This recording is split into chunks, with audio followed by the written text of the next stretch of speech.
nakita usa kini ka panahon nga diin ang atuang igsuon atuang nakita inaanggi sa balaang kasulatan nga nakabsan sa kinabuhi. Matod pa sa pulong sa Ginoo, panahon sa pagkatawo o panahon sa pagkamatay. Ingunani ang kini ang mabudlayong tuyok sa kinabuhi nga sa dihang atuang nakita no nga matod pa sa balaang kasulatan kung naamay ipagkatawo naapoy mamatay. Usa kini ka pagpahibalo sa balaang kasulatan nga atuang kinabuhi o ang atuang lawas dinining kalibutan na ay limitasyon na ay kinutuban. Lumatod pa niya dinhi. Panahon sa pagkatao, panahon sa pagkamatay. Ang tanan mga lamang sa usa ka dapit, ang tanan gikan sa abog ug ang tanan mupauli sa pagkaabog pag-usap. Sumaw kini ang ebidensya nga gikan sa balaang kasulatan nga ikaw ako kitang tanan, babae ug lalaki, kitang mga tao nining kalibutan na mubalik sa pagkaabog pag-usap. Lumatod pa sa pulong si Ginoo dinhi. Usa ka pagpahibalo ni Apostol Pablo matod pa niya. Apan wala kamo diha sa unod. Matod pa ni Pablo sa Roma 9:8-9. Hinunuha ana kamo sa espiritu. Kung tinuod man ang espiritu sa Dios nagapuyo diha sa sulod ninyo. Ang wala magpaton sa espiritu ni Kristo niliya ni Kristo. Apan ko na si Kristo sa sulod ninyo.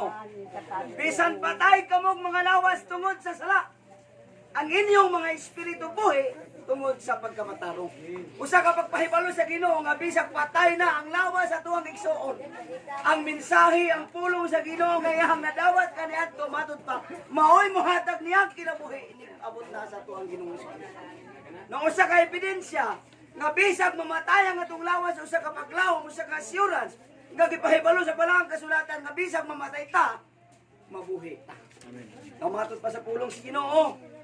Ingon siya dinhi, ato ang tawon matod pa sa gisulti sa ato ang Ginoo. Ako mao ang dalan ang kamatuoran ug ang kinabuhi. Walay bisan kinsa nga makaadto sa mahan gawas kon pinaagi kanako. Amen. No pinaagi kang Ginoong Jesucristo, pinaagi sa atong pagsalig diha niya. Pinaagi sa atong paglawom sa mga bala sa kasulatan nga iyang ipahibalo o sa mensahe nga ato ang nadunggan karon. Usa kini ka pagpahibalo sa Ginoo nga bisag mamatay ang ato ang lawas, inigbalik sa atong Ginoo. Inigtingog sa katapusang trumpeta ang mga patay managpamanhaw. No, naay pagkabanhaw.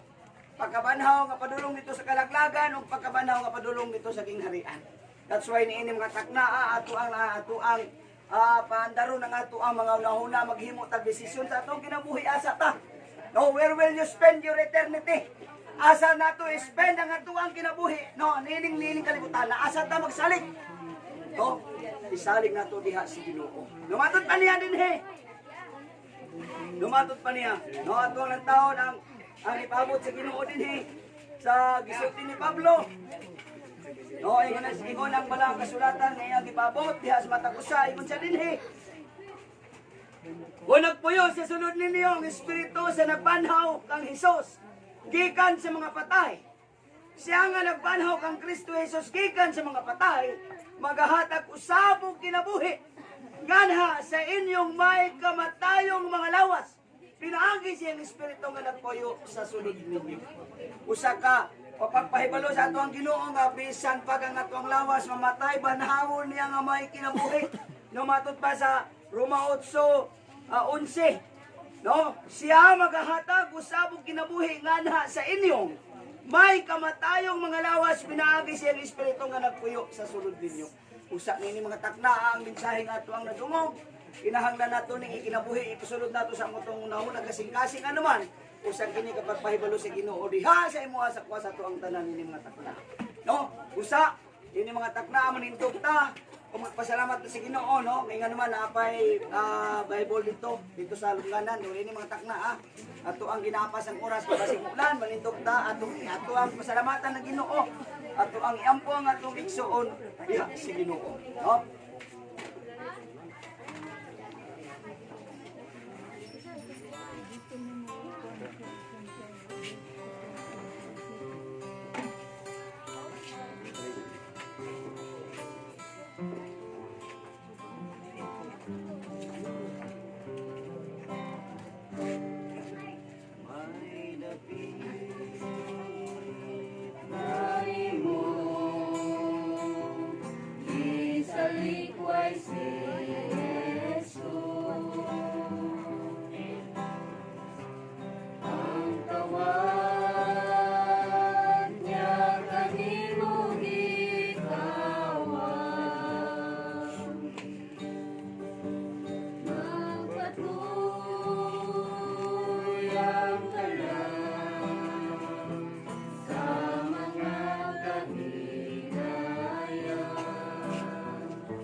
Belindas pagtindog ng pagkakit ng tanan.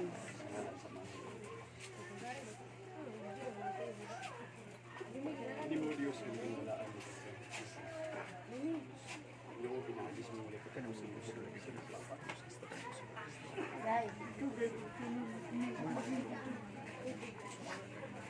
Hindi, kasulit ako sa kaham sa pinakain. Salamat sa kanya ko sumasabi mo sa mag-apel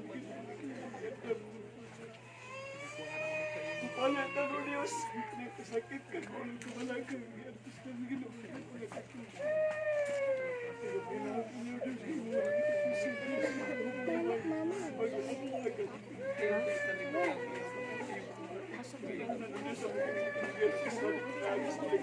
mo ang Dili mga Diyos sa mga suliran ni Apo. Bisan po mga Diyos, sabihin nga mo pinito na mo sa mga ito sa iyo. Sa kalukin ko